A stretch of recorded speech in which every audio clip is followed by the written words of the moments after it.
Halo Tribuners, mengawali bulan September kali ini, live update Tribun News kembali menjumpai Anda siang hari ini. Seperti biasa, beragam informasi menarik akan kami sampaikan untuk Anda.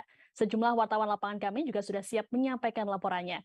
Bersama saya Siska Mawaski, kita jelang live update selengkapnya. Kita ke informasi pertama Tribuners. Animo penjualan motor listrik di Malang, Jawa Timur sedang melonjak jelang kenaikan harga bahan bakar minyak atau BBM. Toko retail motor listrik di Malang bahkan dapat menjual hingga 100 unit motor listrik dalam sebulan terakhir. Lonjakan tersebut tidak dipungkiri dari minat masyarakat yang mulai tinggi kepada motor dengan energi terbarukan. Untuk lengkapnya, kami sudah terhubung dengan jurnalis Surya Malang Erwin Wicaksono. Silakan Erwin dengan laporannya. Ya, baik. Terima kasih, Siska.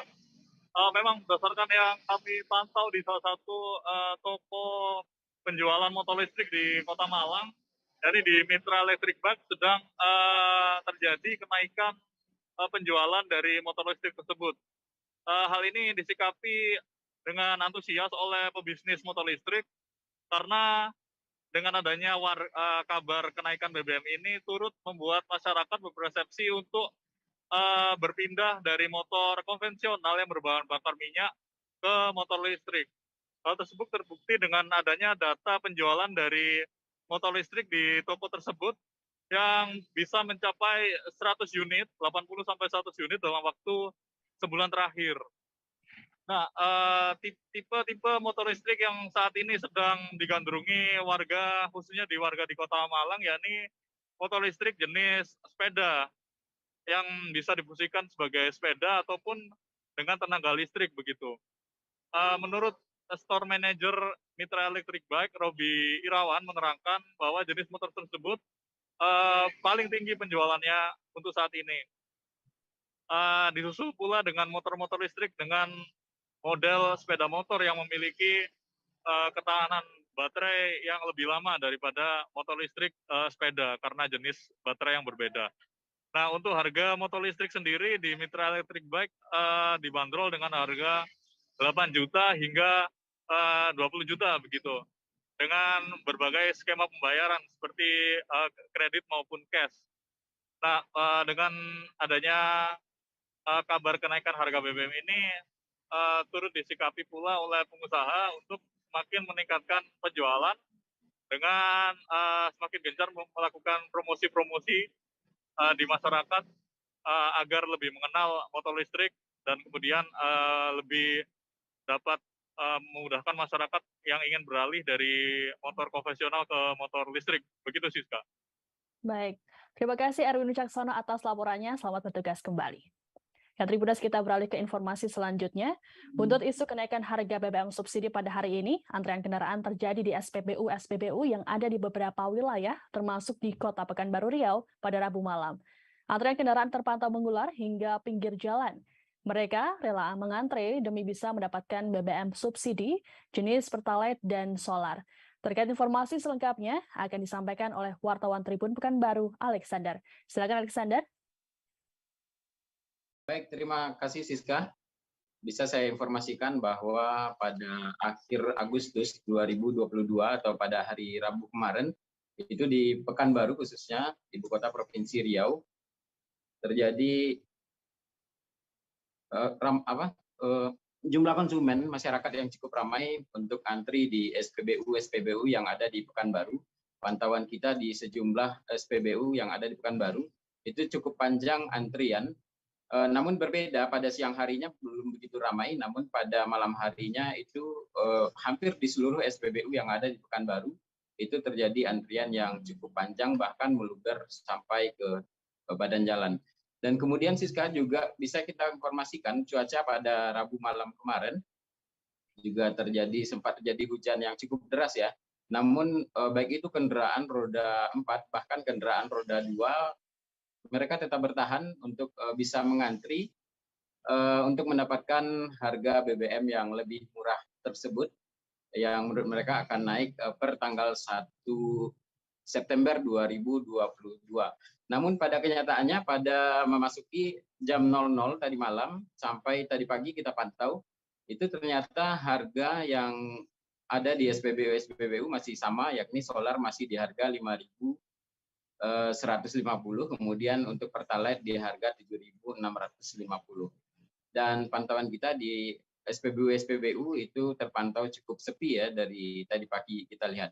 Dan kita juga sudah mengkonfirmasi ke pihak Pertamina, walaupun belum ada kenaikan harga untuk BBM subsidi, namun sejauh ini untuk pendaftaran My Pertamina itu meningkat cukup drastis. Bahkan untuk pendaftarannya itu di Provinsi Riau mencapai 38.000, yang dibagi untuk 28.000 Pertalite, kemudian yang 12.000-nya yang solar. Demikian rekan Siska. Baik, terima kasih Alexander atas laporannya. Selamat bertugas kembali.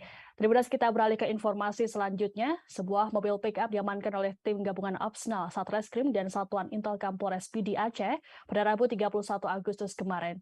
Penangkapan itu dilakukan karena mobil tersebut mengangkut BBM subsidi jenis solar menggunakan tangki yang dimodifikasi. Petugas juga turut menangkap sopir pick-up dan juga menyita barang bukti. Lebih lengkapnya akan disampaikan oleh jurnalis Serambi News Muhammad Nazar.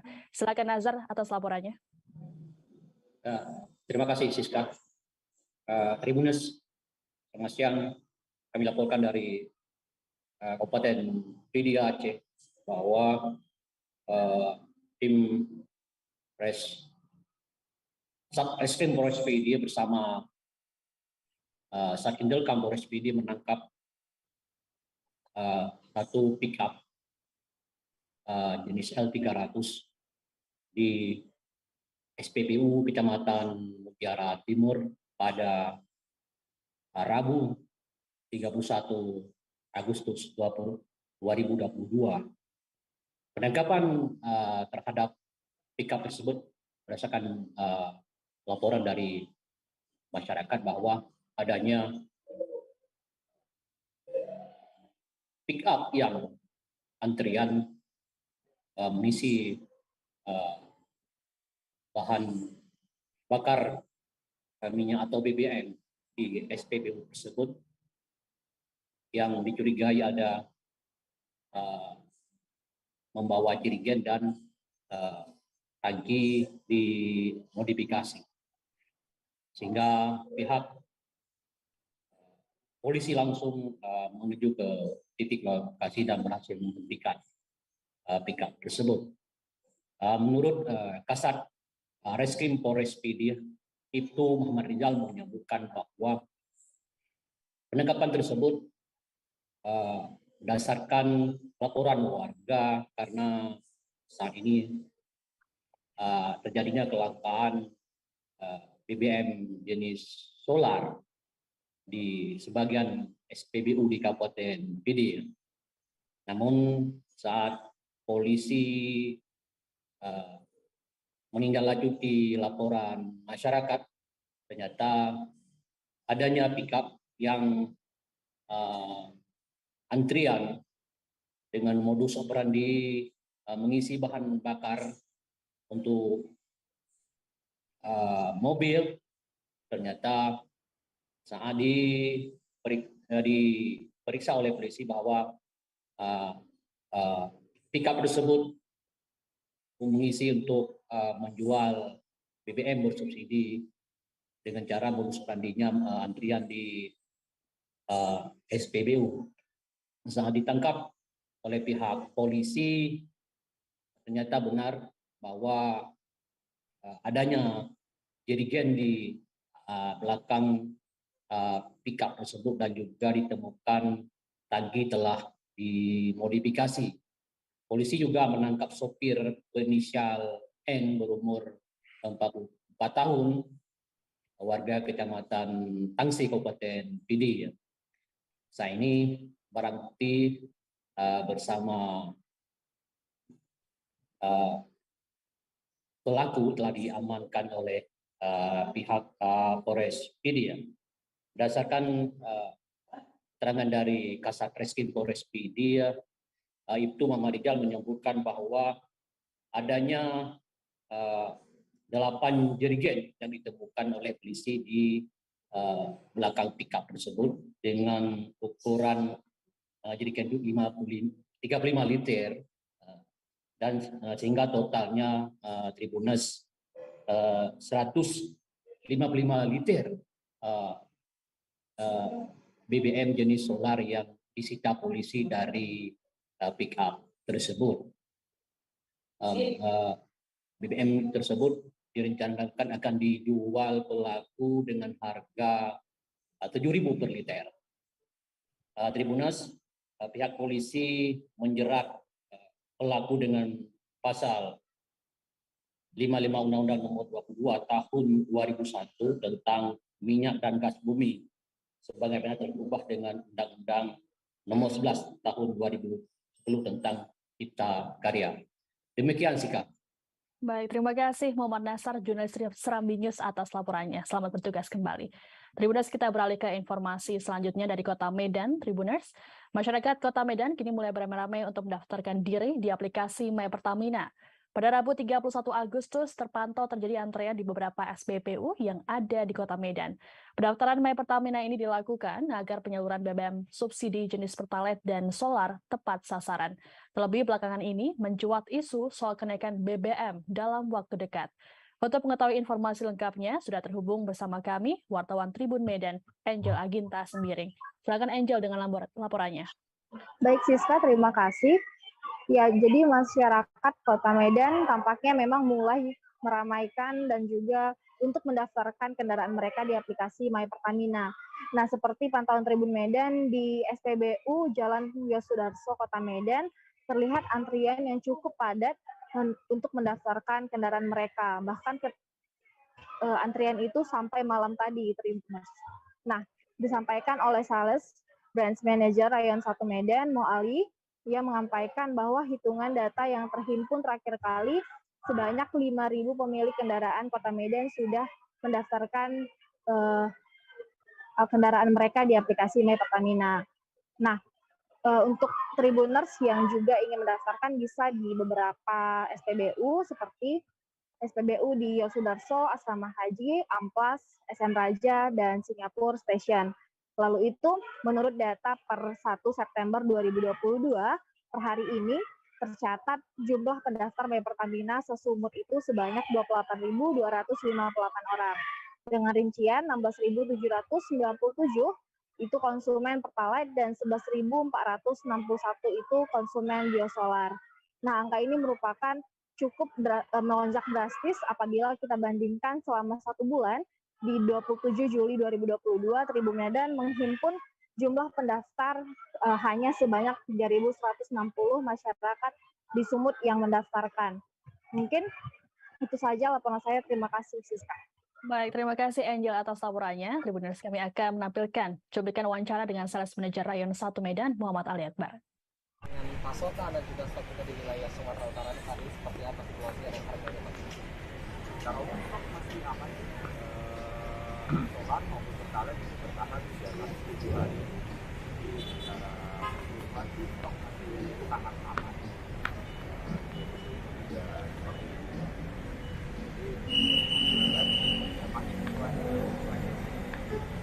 Oke, berapa pasokan yang harus disediakan di wilayah Sumatera Utara?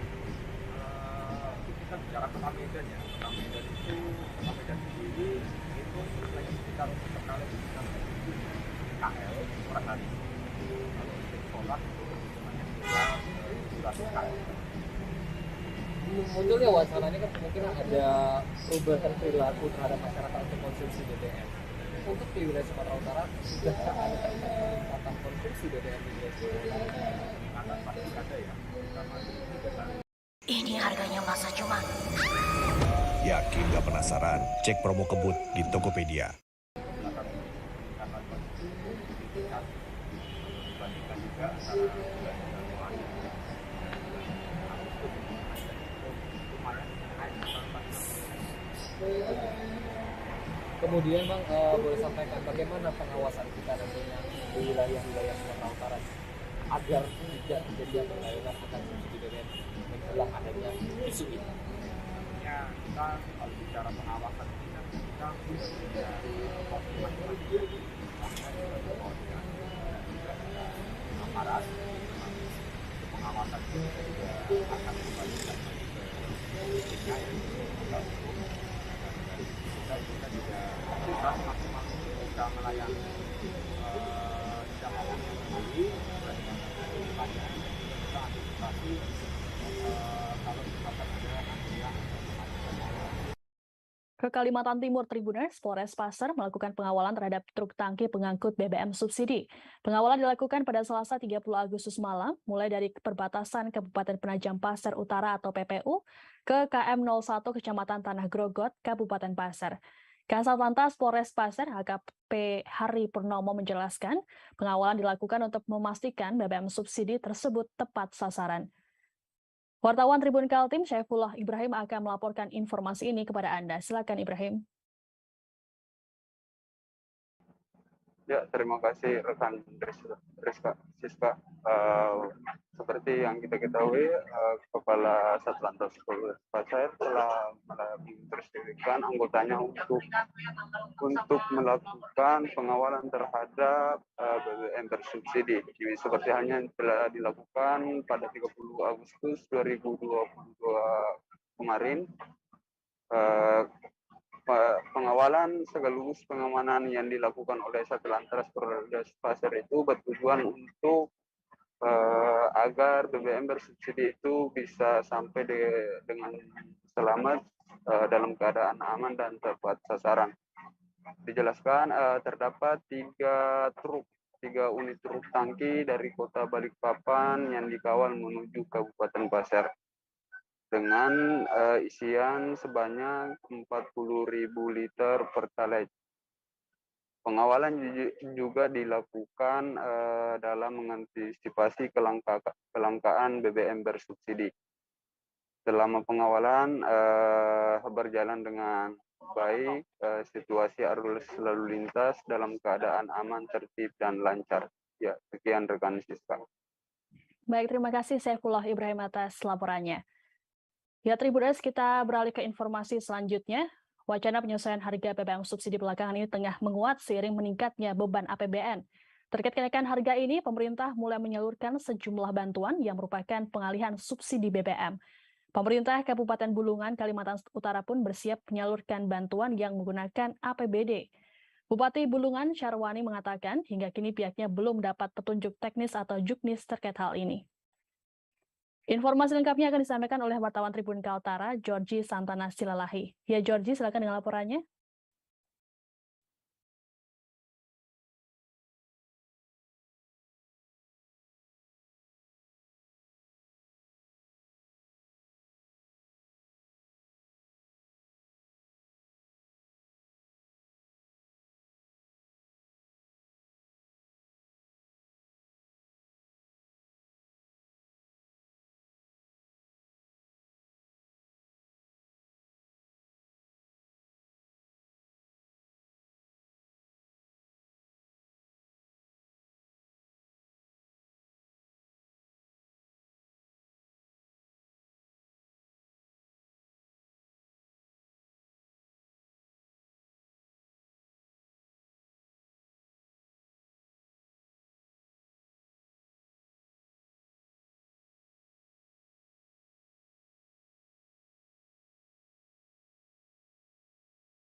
Ya, informasi lengkapnya akan disampaikan oleh wartawan Tribun Kaltara, Georgie Santana Silalahi. Silakan Georgie dengan laporannya.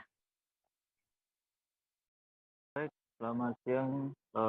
Benar, Tribuners, mengenai wacana penyesuaian harga BBM, Pemkab Bulungan akan upayakan harga disesuaikan dan suplai bisa terpenuhi.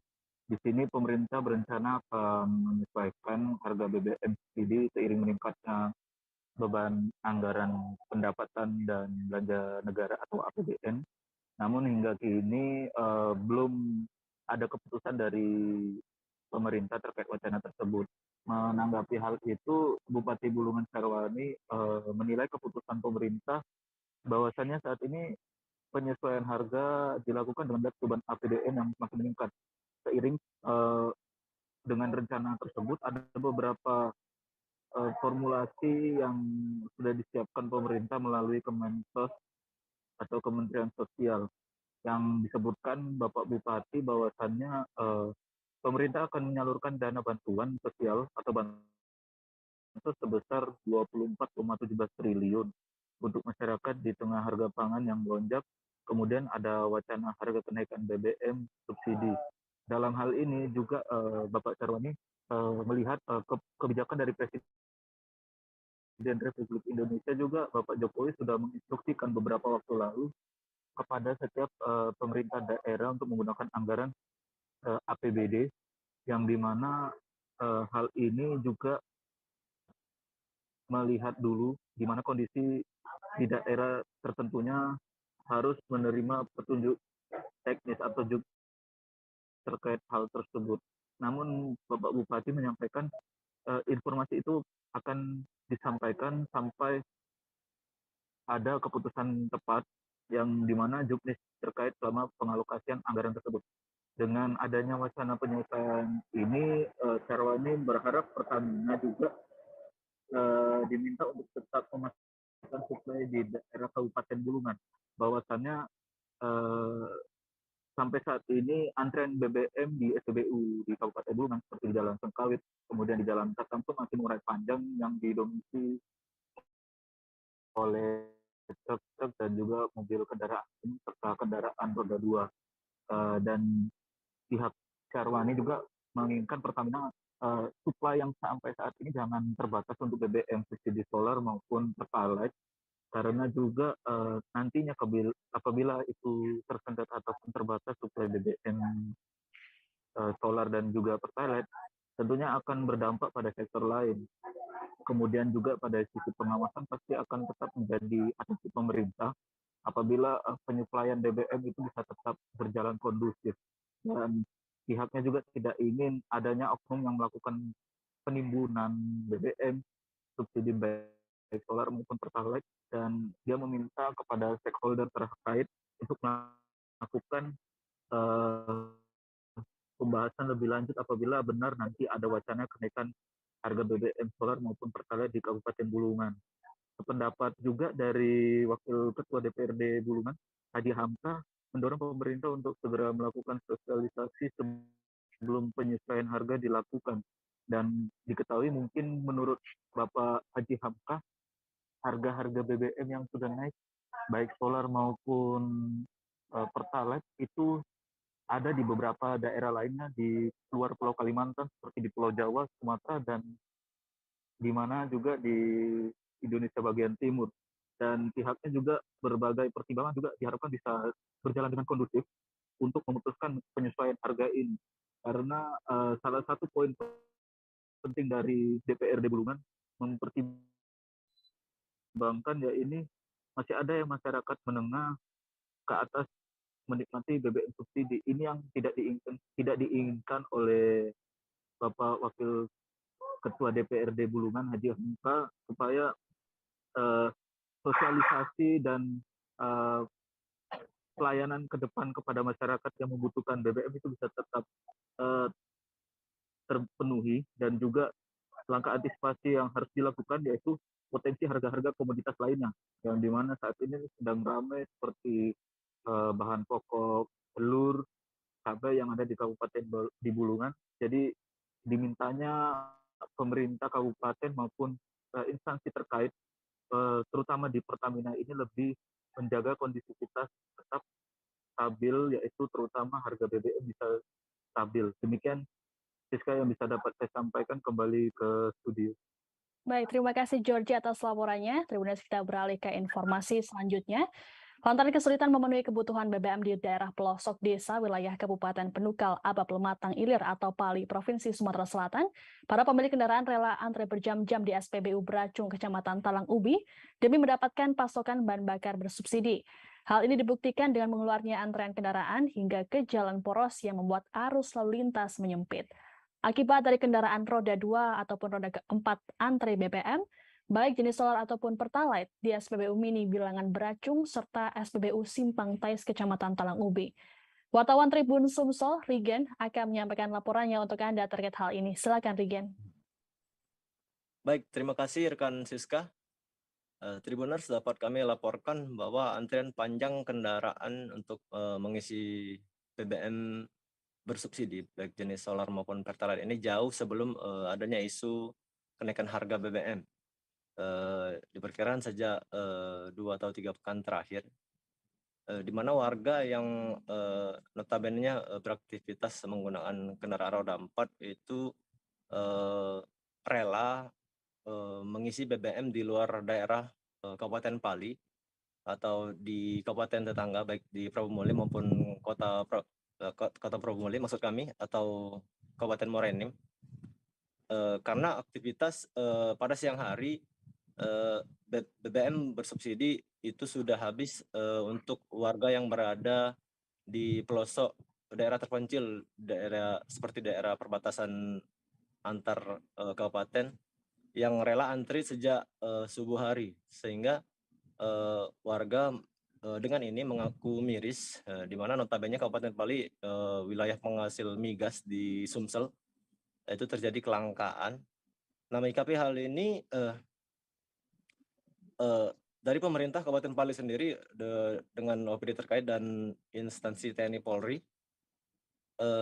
membentuk tim membagi tugas, di mana akibat daripada itu antrian BBM ini juga sudah mengakibatkan seorang pengendara motor tewas akibat menabrak bak mobil truk pada Jumat 19 Agustus atau 2 pekan lalu, yang mengantri BBM pada malam hari, sehingga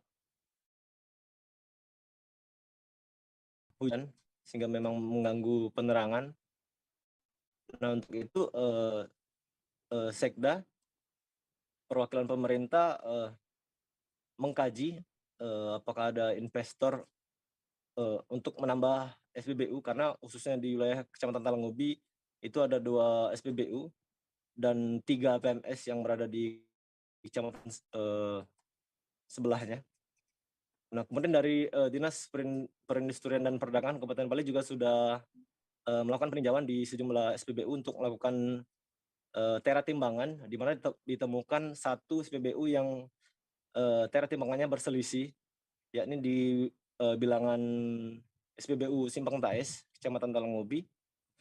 Sedangkan dari pihak Polres Pali sendiri juga sudah melakukan sidak ke sejumlah SPBU, di mana ditakutkan kelangkaan solar dan pertalite ini tidak didistribusikan sebagaimana mestinya. Demikian rekan Siska kami.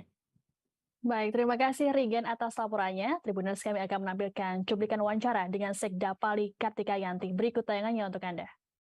Apakah akan difasilitasi kalau misalnya ada investor untuk membangun SPBU lagi di Pali itu seperti itu? Untuk membangun SPBU baru. Silakan saja, sepanjang itu biasanya kalau setahu saya, dulu kebenaran kami pernah jadi pengacara Pertamina itu akan melalui kajiannya dari mana? Dari mahasiswa, biasanya ITB yang digunakan, tapi lihat radius ya, jarak. Nah, ya misalnya nanti memungkinkan kalau saya lihat Kabupaten Pali semakin maju, jadi masyarakatnya itu ekonomi. Dari pemerintah ya, namanya sebagai sekda, saya juga merasakan prihatin. Saya pribadi pun sulit untuk mendapatkan BBM itu sendiri. Jadi makanya kita kadang-kadang isinya tuh di luar dari Pali kan, harus antri seperti apa. Tapi mungkin saya lihat di situ kadang-kadang dari subuh juga orang mobil itu sudah antri di pom bensin seperti itu. Saya tidak tahu, nanti kita juga mungkin seolah minggu depan itu kita akan sama Kabupaten Pali. Tapi hampir seluruh di Palembang juga seperti itu. Kita ke Prabu Muli juga seperti itu. Mengingat kita penghasil migas. 9 daerah penghasil migas itu mengalami semua. Kemarin kita rapat di Tangerang itu juga sama. Di se-Indonesia? Untuk wilayah Sumatera. Sumatera. 10. Iya, iya. Itu kan salah satunya Mubah, Banjarmasin, Prabu Muli, Pali, Muara Enim, Lahat. Itu daerah penghasil. Tribuners, kita beralih ke Nusa Tenggara Timur. Seorang pria dilaporkan hilang dan tenggelam di Bendungan Napun GT, Kabupaten Sika, NTT pada Selasa 30 Agustus. Proses pencarian oleh petugas penyelamat pun langsung dilakukan setelah pihak keluarga melapor. Untuk mengetahui situasi terkini, saat ini kami sudah terhubung dengan jurnalis Tribun Flores, Christine Adal. Christine, silakan dengan laporannya. Baik rekan Siska, dapat kami laporkan dari Maumere, Kabupaten Sika, bahwa pada Selasa 30 Agustus 2022 sekitar pukul 20 malam telah diduga hilang seorang warga desa Ilimedo yaitu Gervasius Gedo yang diduga hilang dan tenggelam di area genangan bendungan Napun GT yang berada di Kabupaten Sika.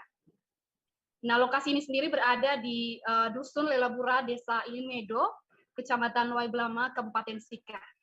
Nah, informasi yang sebelumnya kami himpun dari Kapolres Sika melalui Kasih Humas AKP Margono menyebutkan korban hingga pada tanggal 30 Agustus belum ditemukan hingga tanggal 31 Agustus. Nah, korban ini dilakukan pencarian.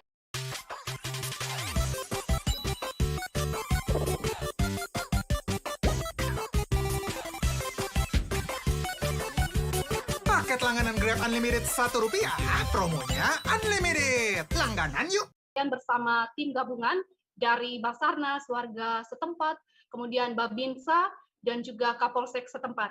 Nah, upaya pencarian ini dilakukan semenjak dari tanggal 30 malam hingga tanggal 31 Agustus 2022, namun belum ditemukan korban. Nah, korban sendiri menurut tim Basarnas sudah ditemukan pada tanggal 31 karena kondisi air di bawah genangan bendungan Napun GT ini sangat buruk karena jarak pandang mereka sangat nol, jadi sulit untuk menemukan korban. Nah, hingga pada hari ini diberitakan juga bahwa korban sudah ditemukan di bendungan tersebut di area genangan air bendungan Napun GT oleh tim Basarnas dan juga para warga setempat yang ikut melakukan pencarian terhadap korban. Nah, korban ditemukan dalam keadaan terapung dan tim Basarnas sudah mengevakuasi korban dari area genangan dan dibawa ke darat dan sudah disimpan di kantong jenazah dan dibawa ke rumah korban untuk disemayamkan. Demikian rekan Siska. Baik, terima kasih Christine atas laporannya. Selamat bertugas kembali. Tribuners, kita beralih ke Jawa Timur. Aksi pencurian sepeda motor terekam CCTV di Masjid Nur Rahmat, Kecamatan Duduk Sampean, Gresik, Jawa Timur, pada Rabu 31 Agustus. Setidaknya 2 unit sepeda motor milik pengurus masjid dibawa kabur oleh pencuri. Peristiwa terjadi saat kedua korban tengah melaksanakan sholat subuh. Terkait informasi ini akan disampaikan oleh wartawan Tribun Jatim, Willy Abraham. Silakan, Willy. Ya, terima kasih Rizka. Aksi pencurian sepeda motor kembali terjadi di Kabupaten Gresik. Kali ini aksi itu terjadi di Masjid Ar-Rahmah yang ada di Desa Duduk Sampean, Kecamatan Duduk Sampean, Kabupaten Gresik. Peristiwa pencurian sepeda motor ini terekam kamera CCTV masjid saat jamaah melaksanakan ibadah salat subuh. Nah, kejadian ini menimpa 2 kendaraan sepeda motor milik jamaah. Saat kejadian, saat sholat jamaah itu berlangsung, ada 2 pria yang masuk ke dalam area parkir masjid atau halaman masjid. Salah satu pelakunya mengenakan sarung, baju koko, dan juga sorban, seolah-olah seperti orang yang hendak melaksanakan ibadah sholat subuh, lalu beraksi mengincar sepeda motor Vario, namun gagal karena tidak bisa membobol kontak kendaraan tersebut, sehingga mengalihkan sepeda motor curian ke sepeda motor Evo dan sepeda motor Honda Supra. Kedua pelaku tersebut berhasil membawa 2 sepeda motor, lalu jamaah atau korban saat hendak pulang atau turun dari masjid yang atas nama Sumitro melihat sepeda motor Evo-nya tidak ada, kemudian dia melapor ke salah satu jamaah yang pertama Badrudin. Badrudin sendiri pengendara sepeda motor Supra juga mengalami hal yang sama, 2 sepeda motor amblas. Lalu kedua korban ini mengecek langsung CCTV dan melihat ada 2 pelaku yang beraksi melakukan aksi pencurian.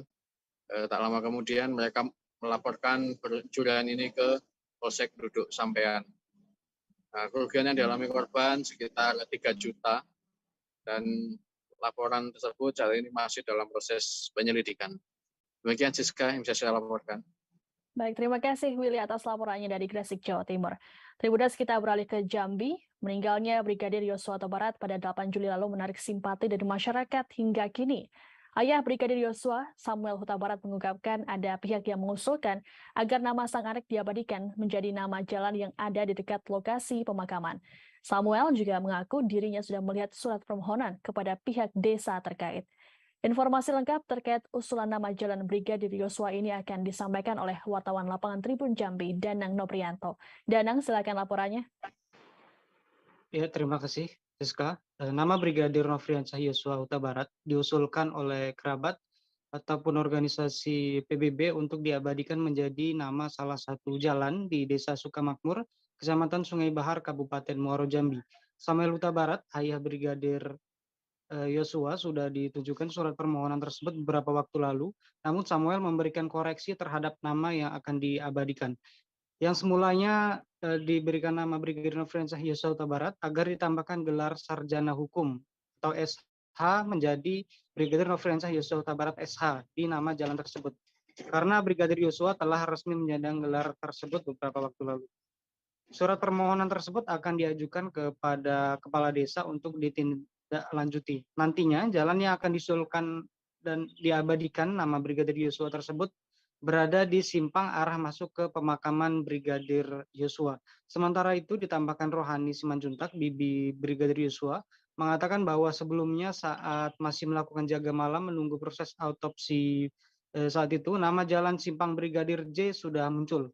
Waktu itu saat ada yang bertanya lokasi jaga malam, sering ditanya dirinya berada di lokasi mana, maka disebut berada di simpang Brigadir J.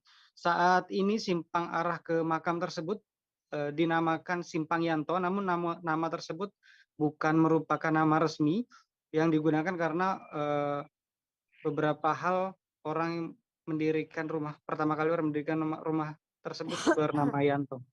Namun semenjak adanya kasus Brigadir Yosua dimakamkan di dekat simpang tersebut, sering dibilang atau disebut sebagai Simpang Brigadir J. Sehingga saat ini diusulkan nama tersebut agar dapat diresmikan menjadi Simpang Brigadir Nofriansyah Yosua Huta Barat. Namun keluarga saat ini ataupun dari organisasi PBB masih belum mendapatkan informasi apakah surat tersebut sudah sampai ke kepala desa. Namun dari keluarga sendiri juga sudah menyepakati apapun usulan tersebut juga sudah diterima oleh keluarga dan juga keluarga menyetujui, hanya menunggu tinggal persetujuan dari pihak desa apakah menyetujui usulan tersebut.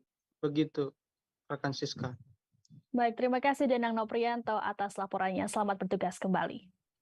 Tribunas kita beralih ke Sulawesi Selatan. Pergeseran jembatan rel kereta api seberat 326 ton yang menghubungkan rel kereta dari arah Maros dan Pangkep, Sulawesi Selatan berhasil dilaksanakan.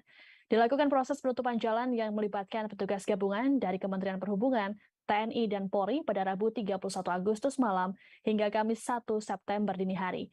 Proses penggeseran dilakukan para pekerja dengan menggunakan 2 pasang hidrolik launcher dengan kekuatan beban masing-masing 250 ton. Informasi lengkap terkait kegiatan penggeseran jembatan rel kereta api ini akan disampaikan oleh jurnalis Tribun Timur Nurul Hidayah. Nurul, silakan laporannya. Halo, selamat siang Tribuners. Baik Tribuners, pergeseran jembatan rel kereta api Kabupaten Maros, Sulawesi Selatan ini berhasil dilakukan. Penggeseran ini Tribuners berlangsung selama kurang lebih 5 jam dari pukul 11 malam, Rabu malam dan berakhir sekitar pukul 4 Kamis tadi Tribuners. Nah, sekedar diketahui bahwa jembatan ini Tribuners beratnya sekitar 326 ton dan ini untuk penggeserannya itu digunakan 2 alat hydraulic launcher yang ini setiap gerakannya mendorong sekitar 90 cm. Jadi diperkirakannya itu selesai sekitar 3,5 jam Tribuners, namun untuk berjaga-jaga jalanan ditutup sekitar 5 jam Tribuners. Nah, untuk kendaraannya sendiri, ini untuk kendaraan seperti truk itu untuk sementara waktu tidak diperkenankan untuk melintas sama sekali Tribuners, dan untuk kendaraan roda 4 ini disiapkan jalur alternatif melalui Bontorea. Sementara untuk kendaraan yang urgen seperti ambulans dan juga roda 2 ini masih diperkenankan untuk melintasi di escape road, di mana escape road ini bisa melintas di bawah jembatan rel kereta tersebut, Tribuners. Nah, Tribuners, sekedar diketahui malam tadi penjagaannya cukup ketat sekali, di mana memang sama sekali truk tidak bisa melintas di bawah jembatan, dan ini ditakutkan bisa mengganggu pengerjaan seperti itu, Tribuners. Kemudian pemasangan jembatan ini sebenarnya penyempitan jalan di area tersebut memang sudah beberapa hari yang lalu. Ini sudah terjadi Tribuners karena memang pengerjaan untuk jembatannya sendiri ini cukup memakan waktu yang lama, namun ditutup total untuk pergeserannya Tribuners untuk menyambung rel dari arah Makassar dan rel dari arah Maros dan juga rel dari arah Kabupaten Pangkep, Sulawesi Selatan, Tribuners. Nah, ini Tribuners, ini jembatan rel kereta api ini melengkapi proyek kereta api ini sekitar 90%. Jadi totalnya setelah disambungkan antara rel dari arah Kabupaten Maros dan Pangkep, ini total pengerjaan dari kereta apinya adalah 95% dan dipastikan bisa digunakan pada Oktober mendatang, Tribuners. Dan untuk pengoperasian perdana nanti rencananya akan rel kereta api ini akan diresmikan langsung oleh Bapak Presiden Joko Widodo. Seperti itu, Tribuners, kembali ke studio. Baik, terima kasih Nurul atas laporannya. Tribuners, untuk melengkapi informasi ini kami akan menampilkan wawancara dengan Kepala Balai Pengelola Kereta Api Sulawesi Selatan, Amana Gapah. Baik, selamat malam ya kawan-kawan media. Alhamdulillah hari ini kami sedang dalam proses pergeseran jembatan. Jadi jembatannya digeser sepanjang kurang lebih 40 meter, sedangkan jembatannya sendiri itu panjangnya 63 meter dengan berat total 326 ton. Nah, seperti yang kita lihat di belakang, saat ini sedang dalam proses menggeser jembatan. Jadi pergeseran jembatan ini sendiri itu menggunakan hydraulic launcher, ada 2 buah, masing-masing dengan kekuatan 250 ton. Sedangkan geseran jembatan ini, setiap dorongan itu kurang lebih 90 cm. Nah, kita berhitung saat ini sudah bergeser, untuk hitungan kami dengan jarak 40 meter, maka waktu efektifnya kurang lebih 3,5 jam. Nah, mudah-mudahan kita bisa lakukan percepatan sehingga waktu geseran bisa lebih cepat lagi dan masyarakat yang menuju ke arah Makassar maupun yang ke arah Parepare akan terbuka jalurnya. Nah, saat ini seperti kita lihat hanya kendaraan kecil saja yang bisa melewati, tapi kendaraan besar mohon maaf untuk mengantisipasi hal-hal yang tidak diinginkan, kendaraan besar ditahan dulu untuk tidak melewati jalur poros yang ada untuk melewati jembatan. Silakan kalau ada yang bertanya. Ini apa bedanya jembatan beton ini, jembatan baja ini dengan jembatan yang beton sebelumnya, Pak? Apa lebih cepatkah dia jarak tempuh dan sebagainya? Oh, begini. Kalau untuk desain, pemilihan desain ini memang berdasarkan hasil koordinasi. Tribuners, kita beralih ke Jawa Tengah. Sebuah bus PO Haryanto menabrak sepeda motor di Jalan Ngawi Sragen, tepatnya di Simpang 4 Traffic Light Paldaplang, Kecamatan Grampal, Kabupaten Sragen, Jawa Tengah pada Selasa 30 Agustus. Diduga sopir bus kurang memperhatikan saat lampu merah menyala dan tetap melanjutkan kendaraannya dari arah timur menuju barat. Padahal di saat yang bersamaan, lampu lalu lintas dari arah selatan menuju utara tengah menyala hijau. Naas pengendara sepeda motor dari arah selatan tertabrak bus yang dikemudikan oleh Aziz Susanto. Untuk lebih lengkapnya akan disampaikan oleh wartawan Tribun Solo, Septiana Ayu Lestari. Septi, silakan dengan laporannya. Ya, baik. Terima kasih, Siska. Selamat siang, Tribuners. Benar, pada Selasa tanggal 30 Agustus tahun 2022 kemarin telah terjadi kecelakaan maut yang terjadi di Jalan Raya Sragen Ngawi, tepatnya di Dusun Padaplang, Desa Kebonromo, Kecamatan Ngerampal, Kabupaten Sragen, di mana kecelakaan tersebut melibatkan satu unit bus PO Haryanto dengan satu unit sepeda motor jenis C70. Bus tersebut diketahui bernomor polisi B7114 VGA dan sepeda motor diketahui bernomor polisi AD 64617NS, di mana bus tersebut dikemudikan oleh Aziz Susanto berusia 38 tahun, warga Dukuh Kolutan, Desa Karangwaru, Kecamatan Plupo, Kabupaten Sragen. Selanjutnya, sepeda motor dikendarai oleh Sugiman berusia 68 tahun, warga Desa Bumi Aji, Kecamatan Gondang, Kabupaten Sragen.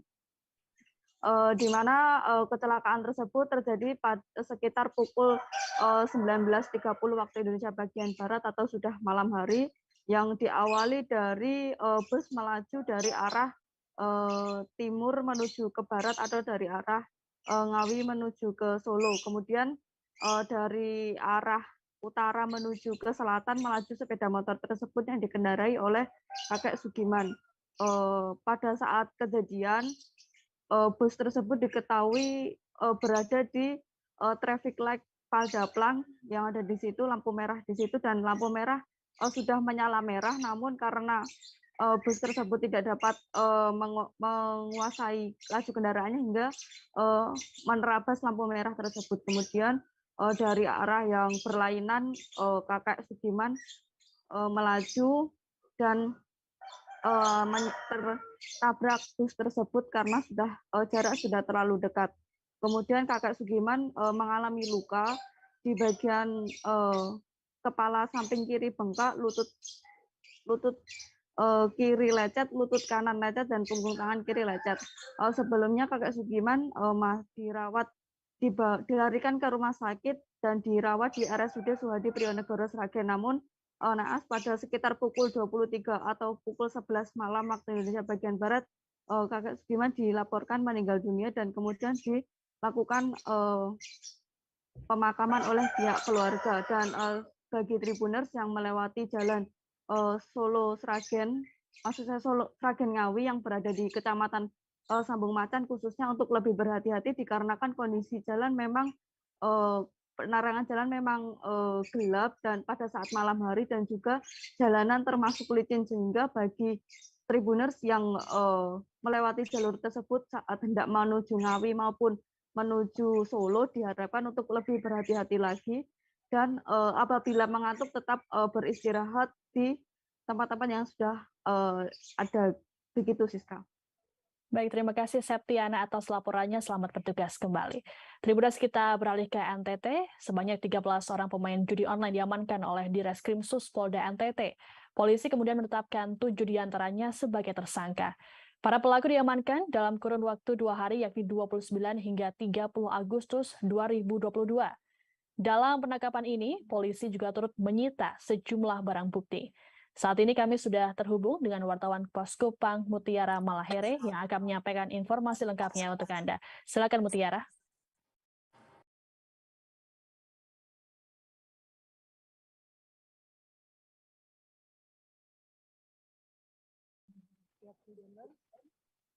Dari Kupang kami melaporkan kepolisian daerah NTT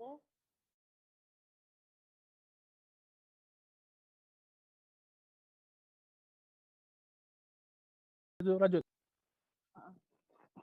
Tribuners dari Kupang kami melaporkan bahwa tim Cyber Polda NTT melakukan patroli cyber terhadap permainan judi online, dan ditemukan ada 13 orang pemain judi online dan 7 diantaranya sudah ditetapkan sebagai pelaku perjudian online.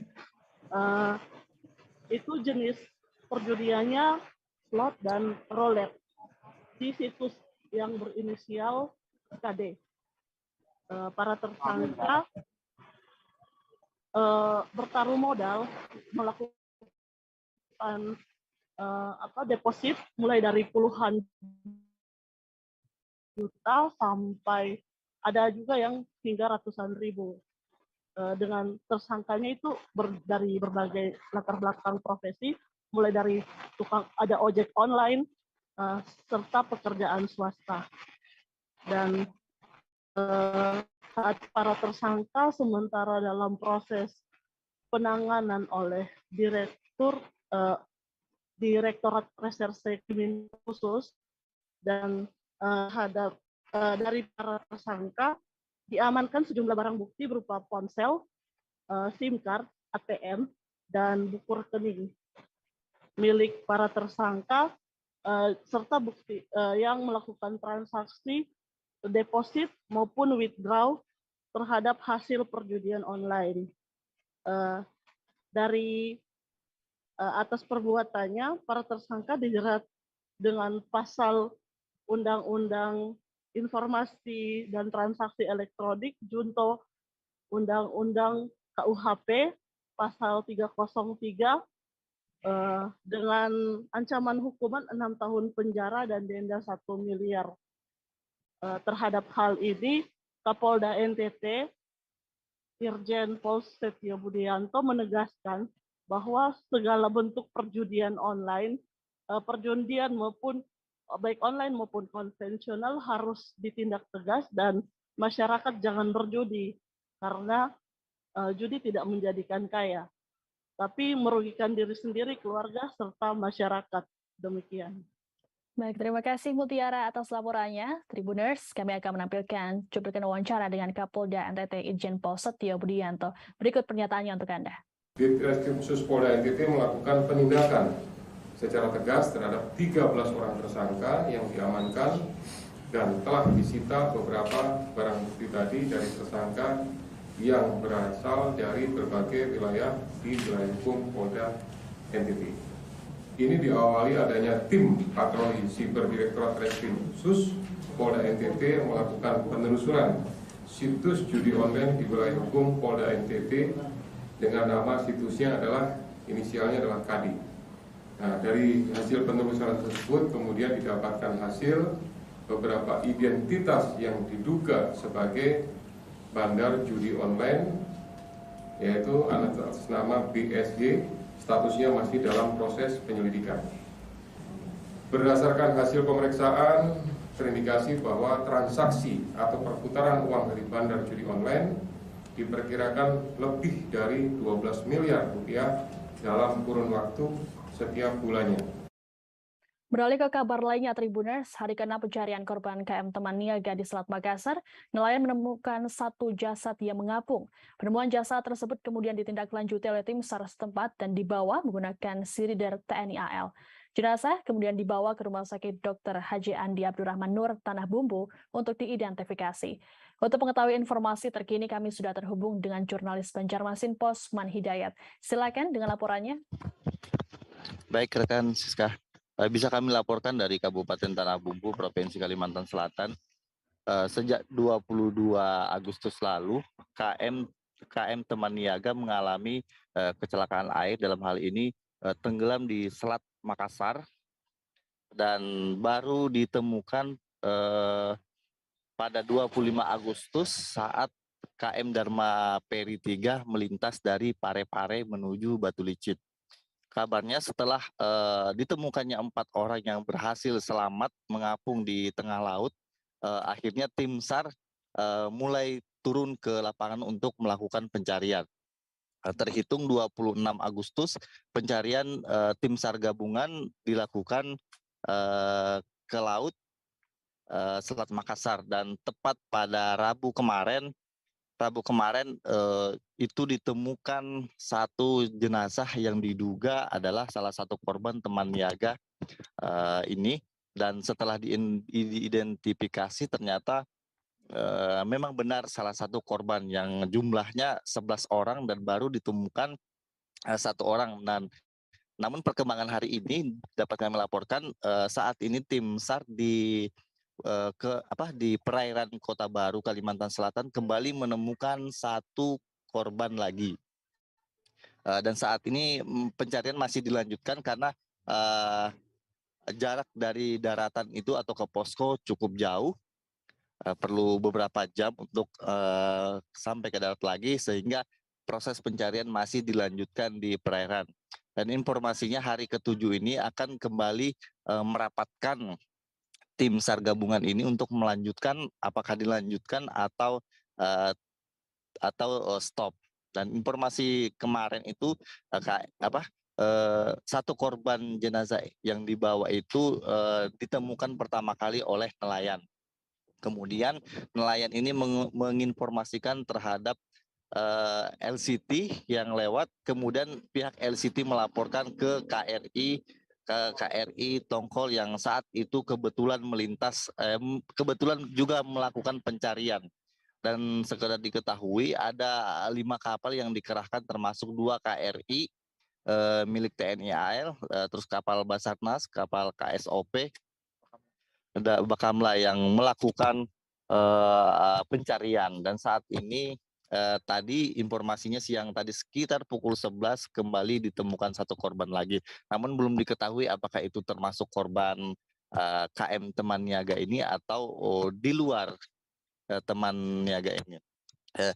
Informasinya masih melakukan pencarian dan masih menunggu informasi dari tim SAR gabungan terkait informasi penemuan atau pencarian lanjutan. Mungkin demikian yang bisa kami laporkan, rekan Siska. Baik, terima kasih laporannya Man Hidayat. Kami tunggu informasi selanjutnya. Ya, Tribunas, kita beralih ke informasi selanjutnya. Seorang pria di Desa Penyak, Kecamatan Koba, Bangka Tengah, ke Bangka Belitung, ditangkap polisi karena nekat memperkosa tetangganya sendiri yang merupakan ibu rumah tangga. Pelaku memanfaatkan situasi lengang di rumah korban pada Senin 29 Agustus lalu, sekira pukul 5 pagi. Korban kemudian langsung melaporkan kejadian naas yang ia alami ke suaminya dan membuat laporan ke polisi. Terkait informasi ini, jurnalis Bangka Pos Arya Bima Mahendra akan melaporkannya untuk Anda. Silakan, Arya. Ya, baik. Terima kasih rekan Siska dan pemirsa Tribuners dimanapun Anda berada. Perlu saya sampaikan bahwa memang pada hari Senin tanggal 29 Agustus tahun 2020 lalu telah terjadi peristiwa tindak pidana pencabulan ataupun kekerasan seksual yang menimpa salah seorang ibu rumah tangga berinisial E berumur 48 tahun yang berada di Desa Penyak, Kecamatan Koba, Kabupaten Bangka Tengah, Provinsi Kepulauan Bangka Belitung. Peristiwa memilukan itu dialami oleh korban berinisial E saat dirinya sedang pagi-pagi mempersiapkan kebutuhan untuk suaminya pergi berangkat kerja. Nah, ketika suami korban sudah berangkat kerja, tiba-tiba saja tetangganya yang bernama Encup berumur 44 tahun masuk ke dalam rumah korban dan kemudian mengajak korban untuk pergi ke dalam kamar dan melayani nafsu bejatnya. Pada kesempatan tersebut diketahui bahwa pelaku atas nama Encup ini sempat menarik tangan korban dan memaksanya untuk pergi ke kamar. Namun korban diketahui sempat memberontak dan menolak dan kemudian melepaskan genggaman tangan tersebut. Namun untuk kedua kalinya pelaku kembali memaksa korban ataupun dan mengancam korban untuk masuk ke kamar, dan ketika itulah korban dipaksa ataupun diancam untuk melayani pelaku untuk berhubungan badan dengan dirinya. Dan diketahui juga bahwa pelaku dan korban ini adalah pendatang yang berasal dari Provinsi Jawa Barat yang memang sudah bertetangga cukup lama. Diketahui setelah peristiwa memilukan tersebut, korban pun langsung melaporkan kejadian itu kepada sang suami setelah pulang kerja, dan kemudian keesokan harinya pada hari Selasa tanggal 30 Agustus tahun 2022, sang suami pun langsung membuat laporan di SPKT Polsek Koba. Setelah mendapat laporan tersebut, Kapolsek Koba itu Rizky Adiansa langsung menurunkan tim untuk mencari pelaku yang memang tidak jauh berada di lokasi kejadian, tepatnya di Desa Penyak. Setelah itu pelaku pun berhasil diringkus dengan bantuan warga setempat Dan untuk menghindari amukan warga, pelaku pun langsung diamankan ke Polsek Koba dan dilakukan penyidikan awal. Setelah itu, perkara terhadap pelaku tersebut pun langsung dilimpahkan ke Satreskrim Polres Bangka Tengah, dan usai dilakukan penyelidikan yang dilakukan pada hari kemarin, diketahui bahwa pelaku ini mengaku dirinya kala itu sedang stres karena kebingungan, tidak punya pekerjaan dan tidak punya uang, dan kala itu melihat tetangganya ini dan membuat dirinya bernafsu ya, ataupun ingin melancarkan nafsu bejatnya tersebut. Akibatnya, atas kejadian tersebut, pelaku patut diduga telah melanggar pasal 6 huruf B Undang-Undang Nomor 12 Tahun 2022 tentang kekerasan seksual atau pasal 285 KUHP tentang kejahatan terhadap kesusilaan dengan ancaman hukuman penjara maksimal 12 tahun. Mungkin demikian yang bisa saya laporkan. Rekan Siska kembali ke studio. Baik, terima kasih Arya Bima Mahendra atas laporannya. Selamat bertugas kembali.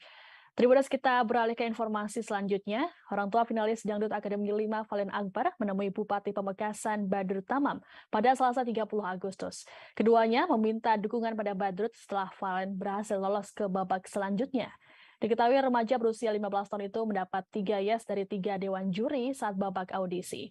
Informasi lengkapnya akan disampaikan oleh jurnalis Tribun Madura, Kuswanto Ferdian. Silakan Kuswanto dengan laporannya. Baik, selamat siang rekan Siska, selamat siang seluruh penonton Tribun News yang ada di seluruh Indonesia. Orang tua Valen Akbar yang merupakan salah satu peserta audisi di Akademi 5 menemui Bupati Pamekasan untuk meminta dukungan agar anaknya bisa sukses mengikuti audisi di DA5 yang saat ini sedang berlangsung. Valen merupakan penyanyi dangdut asal Pamekasan yang usianya masih muda dan juga dikenal sebagai penyanyi cilik yang memiliki suara merdu dan juga bakat memiliki kepiawaian dalam bermain keyboard. Pada saat audisi, Valen mendapatkan 3 yes dari 3 dewan juri yang meliputi King Nasar, Dewi Persik, dan juga Janeta Janet. Saat audisi tersebut, Valen Akbar diajak langsung berduet dan bernyanyi dengan King Nasar karena penasaran dengan kepiawaiannya saat bernyanyi dan juga bermain keyboard. Saat ini, Bupati Pamekasan juga sedang menjanjikan akan memberikan dukungan penuh terhadap Valen Akbar karena sudah mengharumkan nama baik Pamekasan yang sudah lolos di audisi di Akademi 5 Indosiar yang saat ini juga sedang berlangsung. Selain itu, Bupati Badrut Tamam juga menjanjikan Valen nantinya akan ditampilkan pada saat malam puncak Hari Jadi Kabupaten Pamekasan yang akan diundang langsung oleh Bupati Pamekasan sebagai tamu kehormatan yang akan bernyanyi di depan hadapan Gubernur Jatim dan juga para tamu undangan yang nantinya akan hadir pada acara Hari Jadi Kabupaten Pamekasan. Nah, saat ini Valen Akbar sedang mengikuti audisi masuk dalam 30 besar di Akademi 5 Indosiar. Begitu rekan Sisa, kembali ke studio. Baik, terima kasih Kuswanto atas laporannya. Tribuners, kami akan menampilkan cuplikan wawancara dengan Bupati Pamekasan Badrut Tamam. Berikut laporannya untuk Anda. Doa seluruh elemen masyarakat di Pamekasan mesti akan terus mengalir untuk sukses Valen. Orang tua Valen, guru-guru Valen di MAN 1 Pamekasan, teman-teman Valen di MAN 1 Pamekasan juga akan mesti mendoakan, mendukung sukses Valen menjadi artis muda dari Pamekasan dan Madura. Sebuah pabrik pengolahan kopra kelapa milik warga di Dusun Madasari, Desa Masawah, Kecamatan Cimerek, Pangandaran, Jawa Barat, hangus terbakar pada Rabu 31 Agustus petang. Diduga api berasal dari penggarangan kelapa. Untuk memadamkan api, sejumlah petugas damkar pun dikerahkan ke lokasi. Butuh waktu 1 jam untuk menjinakkan si jago merah. Untuk mengetahui informasi terkini, sudah terhubung bersama kami jurnalis Tribun Jabar, Patna. Patna, silakan dengan laporannya.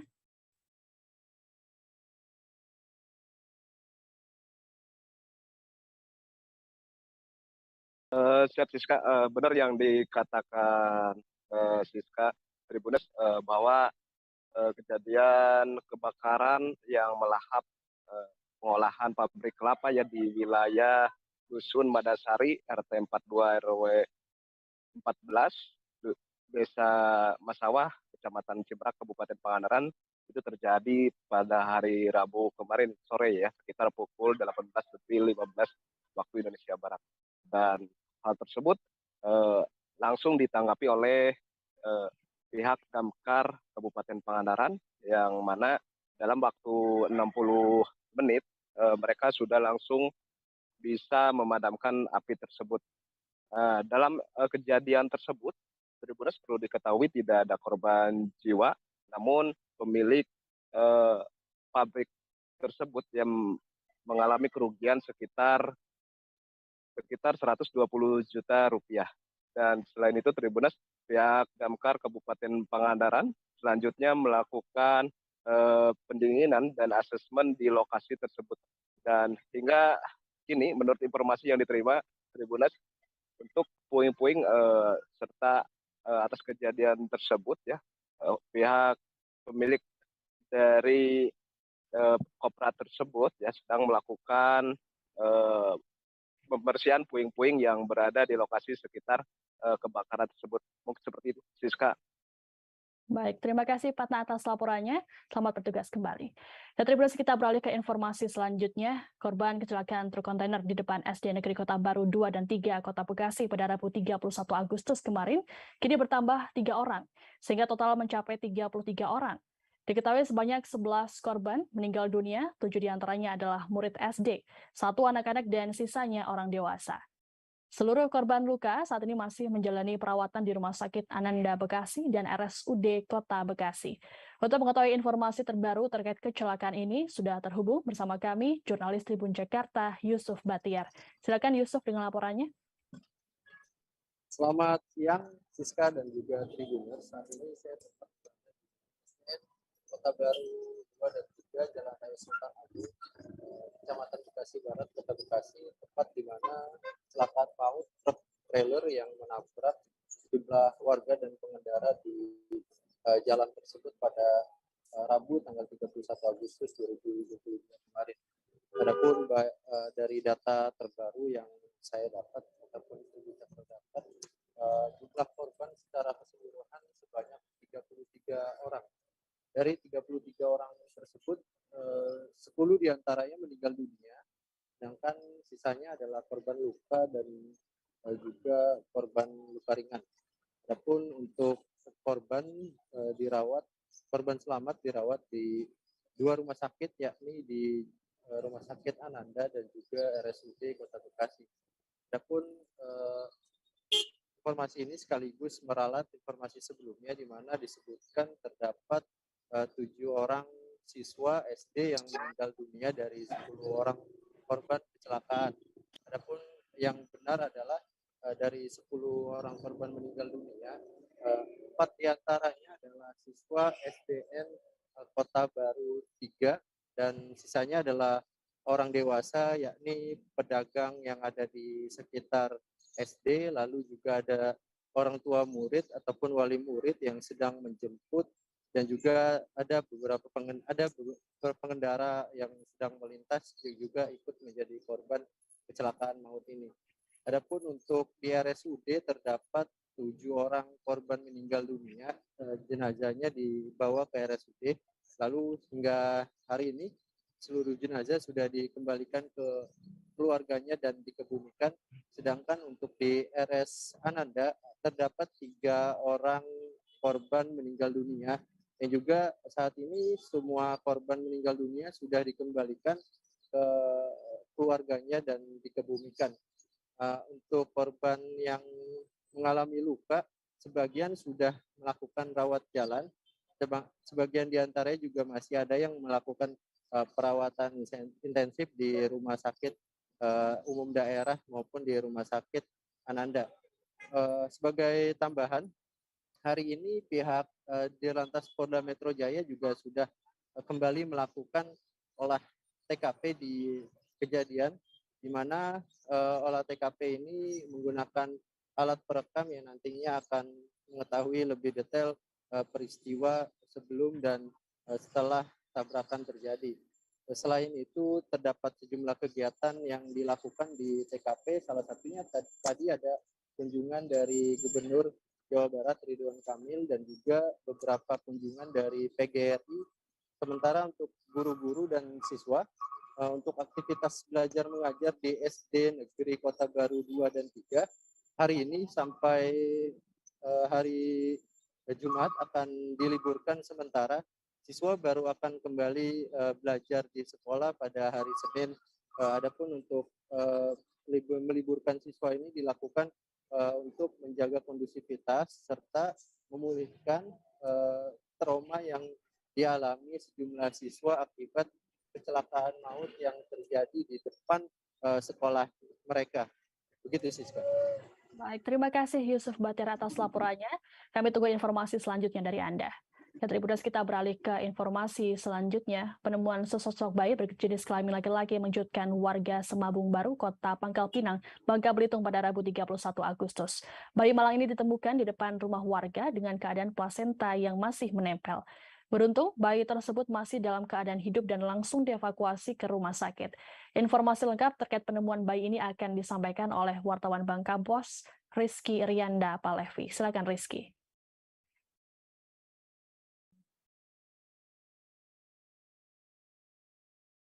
Iya, Siska.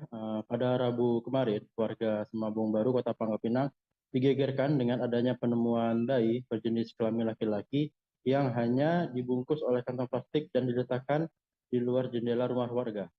Pemilik rumah, Siti Zubaidah, saat diwawancarai terkait penemuan bayi mengatakan pada pukul 3 dini hari sebelumnya memang sempat mendengar ada suara. Namun, karena kondisi rumah yang memang berada di kebun, Zubaidah ini tidak berani untuk mengecek suara tersebut keluar rumah.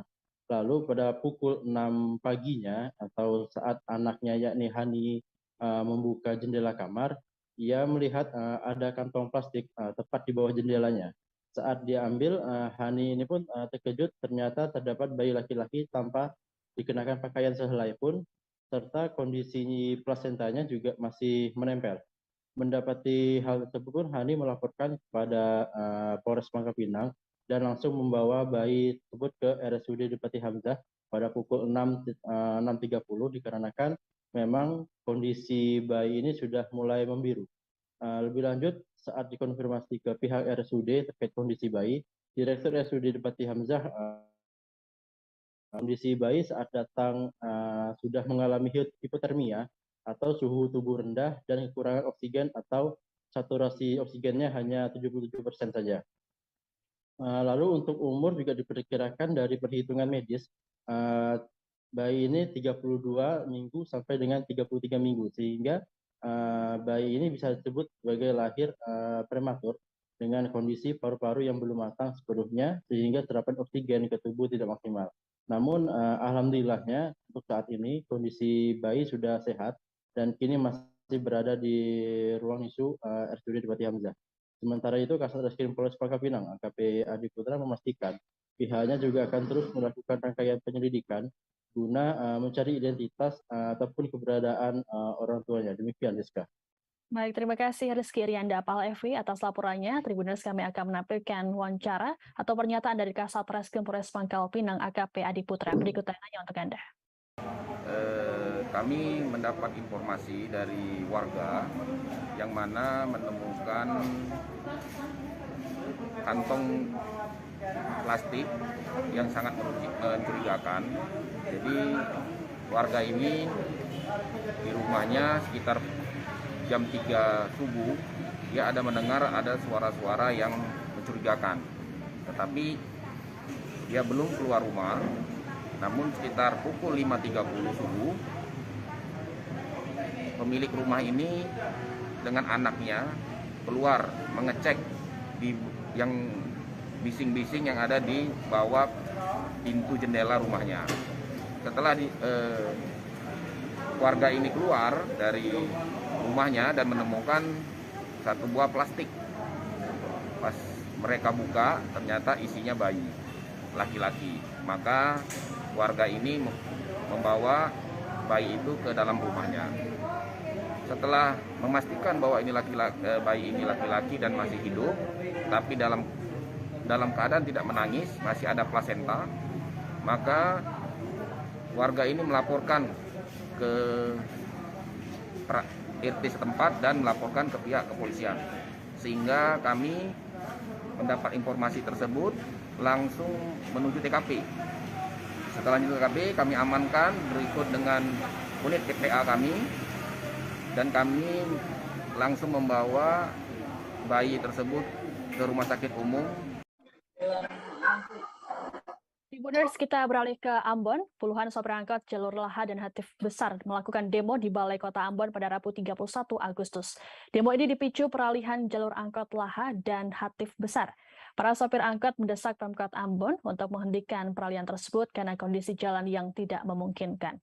Untuk informasi terkini terkait demo itu akan disampaikan oleh wartawan Tribun Ambon, Mesya Marabesi. Maksud kami Marasabesi. Berikut, silakan laporannya, Mesya. Baik Siska dan juga Tribuners, saya Mesya Marasabesi, jurnalis tribunambon.com, ingin melaporkan terkait dengan aksi unjuk rasa oleh puluhan para supir angkot, khususnya untuk jalur Laha dan juga Hatif Besar, yang melakukan aksi unjuk rasa di Jalan Ayapati atau tepatnya di samping kantor Balai Kota Ambon terkait dengan adanya kebijakan baru dari Dinas Perhubungan Kota Ambon terkait dengan peralihan jalur angkot. Untuk peralihan jalur angkot sendiri tadinya untuk jalur Laha dan juga Hatif Besar itu melewati jalan Tulung Kabesi dan kini dialihkan melewati jalur Pasar Batu Merah sampai ke Angkolio Tribuners. Peralihan jalur angkot ini dinilai tidak maksimal bagi mereka para pelaku supir angkot karena ini berkaitan dengan kondisi jalan yang tidak memungkinkan dan juga kondisi jalan di Pasar Batu Merah yang kerap kali mengalami kemacetan Tribuners. Aspirasi ini kemudian sudah disampaikan dan diterima Dinas Perhubungan Pemerintah Kota Ambon, dan dari asisten pemerintahan pemerintah Kota Ambon mengatakan bahwa aspirasi akan diteruskan ke penjabat Wali Kota Ambon, Bu Dewi Ruwatimena dalam waktu dekat ini, Tribuners. Demikian yang dapat saya laporkan.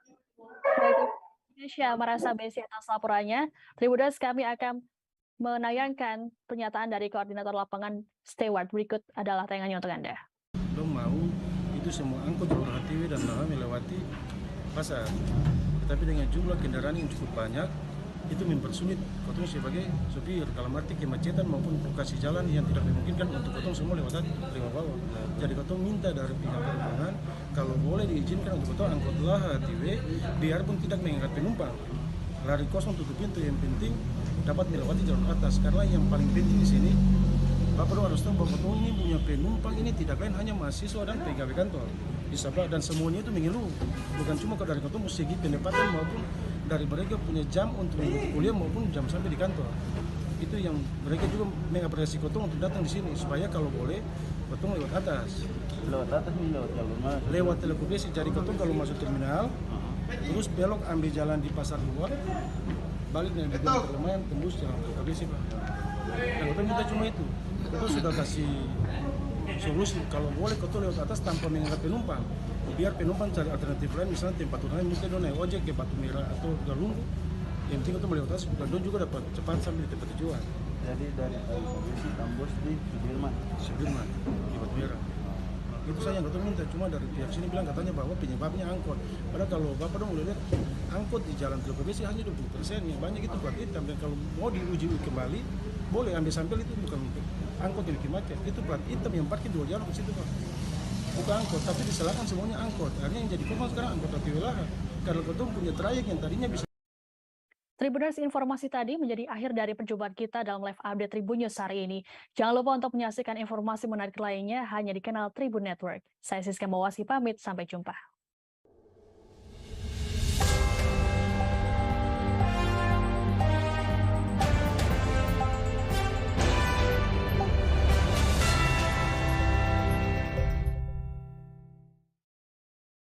Jangan lupa like, subscribe, dan share ya!